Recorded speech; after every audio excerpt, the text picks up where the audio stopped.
बिस्मिल्लाहिर्रहमानिर्रहीम, अस्सलाम वालेकुम। जैसा कि आप जानते हैं और मुख्तलिफ़ वीडियोज़ में हम आपको बता चुके हैं कि सऊदी अरब में अब आप अपने नाम पे कारोबार कर सकते हैं। आपको किसी भी कफ़ील की या किसी भी सऊदी नेशनल की ज़रूरत नहीं है। आप 100% अपनी ओनरशिप में आप कारोबार कर सकते हैं। सो इस वीडियो में आपको बेसिक रिक्वायरमेंट्स और उसके एक्सपेंसेस और उसका सारा जो तरीक़ेकार है उसके बारे में डिटेल से बताएंगे। जी आदिल साहब, हमारे व्यूअर्स को बताएं कि इसकी जो रिक्वायरमेंट्स हैं बेसिक, अब स्टार्ट से शुरू करें तो इसकी रिक्वायरमेंट्स क्या हैं सऊदी अरब में अपने नाम पे कारोबार करने के लिए। अच्छा जी, सबसे पहले तो आपको यहाँ पे अपने नाम पे बिज़नेस करने के लिए एक फ़ॉरेन कंपनी रिक्वायर्ड होती है। डिपेंड्स कि आपने किस चीज़ का बिज़नेस करना है, आपकी बिज़नेस एक्टिविटीज़ क्या होंगी। अगर तो आपका सर्विसेज रिलेटेड बिज़नेस है तो आपको एक फ़ॉरेन कंपनी रिक्वायर्ड होगी। अगर आपका इंडस्ट्रियल रिलेटेड बिज़नेस है तो आपको एक फ़ॉरेन कंपनी रिक्वायर्ड होगी। और अगर आपका बिज़नेस जो है वो ट्रेडिंग के रिलेटेड है, सेल एंड परचेज़ के रिलेटेड है, तो आपको जो है 3 फ़ॉरेन कंपनीज़ रिक्वायर्ड होंगी। और अगर आपका बिज़नेस जो है वो ट्रांसपोर्ट के रिलेटेड है, आपकी एक्टिविटी स्पेसिफिकली ट्रांसपोर्ट है, तो आपको 3 फ़ॉरेन कंपनीज़ रिक्वायर्ड होंगी उसके लिए। ठीक है, ये तो होगी बेसिक रिक्वायरमेंट्स। अब इसकी एक इनिशियल जो कास्ट है, एक पहले साल की जो कास्ट है, टोटल कास्ट क्या रहेगी? फॉर एग्जांपल पाकिस्तान में कंपनी लेंगे, वो भी कंपनी आप प्रोवाइड करेंगे और यहाँ के जो डॉक्यूमेंटेशन है। अच्छा, इसमें 42,000 रियाल में आपकी फ़र्स्ट ईयर की गवर्नमेंट फ़ी भी इंक्लूड होगी और हमारी कंसल्टेंसी फ़ी भी इसमें इंक्लूड होगी।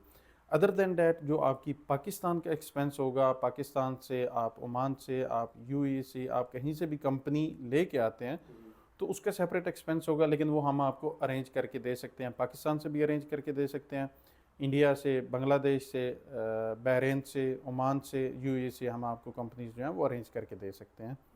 इसका जो सालाना रिन्यूअल है, एक साल के बाद, साल कंप्लीट होने के बाद जो लाइसेंस का सालाना रिन्यूअल है, उसकी क्या कास्ट है? गवर्नमेंट की फ़ीस क्या है, या उसमें कुछ एडिशनल चार्जेस हैं, या वो एग्जैक्ट क्या डिटेल? वो एज ऑफ नाउ जो आफ्टर 1 ईयर रिन्यूअल है वो 62,000 रियाल मिनिस्ट्री ऑफ इन्वेस्टमेंट की फ़ी है, प्लस आपकी गवर्नमेंट पोर्टल्स, आपका ऑडिट, अप्रॉक्सीमेटली आपका 75 टू 80,000 रियाल में नेक्स्ट ईयर आपका लाइसेंस जो है वो रिन्यू हो जाएगा। लास्ट वीक में मिनिस्ट्री ऑफ इन्वेस्टमेंट की जानिब से जो अपडेट आई है मीसा लाइसेंस को लेके, वो एग्जैक्ट क्या इन्फॉर्मेशन है उसके बारे में? अच्छा, उसमें यह है कि पहले आपको यहाँ पे अगर आपने डिफरेंट लाइसेंस लेने हैं तो आपकी हर लाइसेंस की एक सेपरेट कास्ट होती है, आपका रिन्यूअल सेपरेट होता है, आपका टोटल एक्सपेंस जो है वो हर लाइसेंस का सेपरेट था।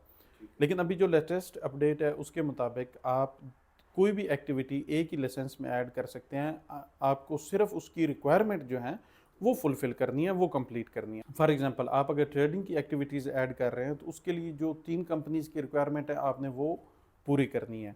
आप अगर इंडस्ट्रियल या सर्विसेज लाइसेंस की एक्टिविटीज़ ऐड कर रहे हैं तो उसके लिए एक कंपनी की रिक्वायरमेंट है, वो एक कंपनी के बेस पे आप जो है वो एक्टिविटीज़ ऐड कर सकते हैं। ठीक है, यानी इसको हम यूँ कह सकते हैं कि अगर आप ट्रेडिंग की तरफ जाएंगे तो फिर आपकी रिक्वायरमेंट्स वही रहेंगे कि 3 मुल्कों से आपको कंपनी चाहिए होगी, और उसके बिहाफ पे आपकी जो एक्टिविटीज़ हैं ट्रेडिंग की वो ऐड कर सकते हैं। लेकिन जो मैन्युफैक्चरिंग या इंडस्ट्री जो है उसकी प्लस जो सर्विसेज हैं, इसके लिए आपको एक फॉरेन कंपनी चाहिए जिसकी बेस पे आपकी एक्टिविटीज़ जो हैं यहाँ पे आपकी कंपनी के अंडर ऐड की जा सकती हैं।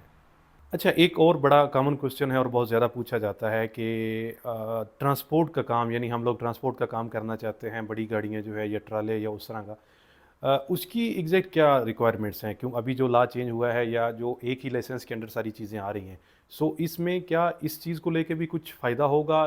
अच्छा, इसमें यह है कि ट्रांसपोर्ट के लिए अगेन जो रिक्वायरमेंट है मिनिस्ट्री की तरफ से रिक्वायरमेंट है कि आपके पास 3 फॉरेन कंपनीज होनी चाहिए। मतलब आपकी 3 कंपनीज 3 डिफरेंट कंट्रीज़ में होनी चाहिए और आपकी एक कंपनी जो है वो कम अज़ कम जिसकी बेस पे आप अप्लाई करेंगे वो 10 साल पुरानी होनी चाहिए। ठीक है, ट्रांसपोर्ट के लिए। और उस कंपनी की स्पेसिफिकली एक्टिविटी जो है वो भी ट्रांसपोर्ट होनी चाहिए। ठीक है, अब बाकी किसी भी तरह के आपकी एक्टिविटीज़ अगर हैं, वो चाहे ट्रेडिंग के रिलेटेड हैं, इंडस्ट्रियल हैं या सर्विसेज के रिलेटेड हैं, उनके लिए आपकी जो बाहर की कंपनी है, जो आपकी फॉरेन एंटिटी है, फॉरेन कंपनी है, उसकी सेम एक्टिविटी होना ज़रूरी नहीं है। वो किसी भी एक्टिविटी की हो सकती है, लेकिन स्पेसिफिकली ट्रांसपोर्ट के लिए आपको 3 फॉरेन कंपनीज, एक कंपनी कम अज़ कम 10 साल पुरानी, और 10 साल पुरानी जो आपकी कंपनी है उसकी मेजर एक्टिविटी जो है वो भी ट्रांसपोर्ट होनी चाहिए। اچھا، پرسنلی اگر کوئی آپ سے ملنا چاہ رہا ہے یا آفس وزٹ کرنا چاہ رہے ہیں کنسلٹنسی کے حوالے سے، کمپنی فارمیشن کے حوالے سے، سو آپ اس کے بارے میں تھوڑا سا گائیڈ کر دیں، اپنا آفس کے ایڈریس کے حوالے سے، یا آپ سے کانٹیکٹ کیسے کیا جا سکتا ہے؟ اچھا جی، آفس ایڈریس پہ آلریڈی ہم ایک ویڈیو بنا بھی چکے ہیں.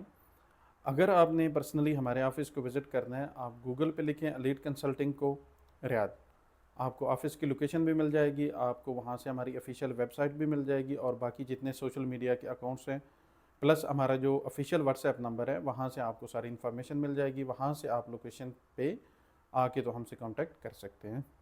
چلیں ٹھیک ہو گیا. باقی آپ کے ورکنگ آورس جو ہیں وہ کیا ہیں؟ اچھا، ورکنگ آورس جو ہیں وہ 10 to 6، 10 AM to 6 PM، Saturday to Thursday.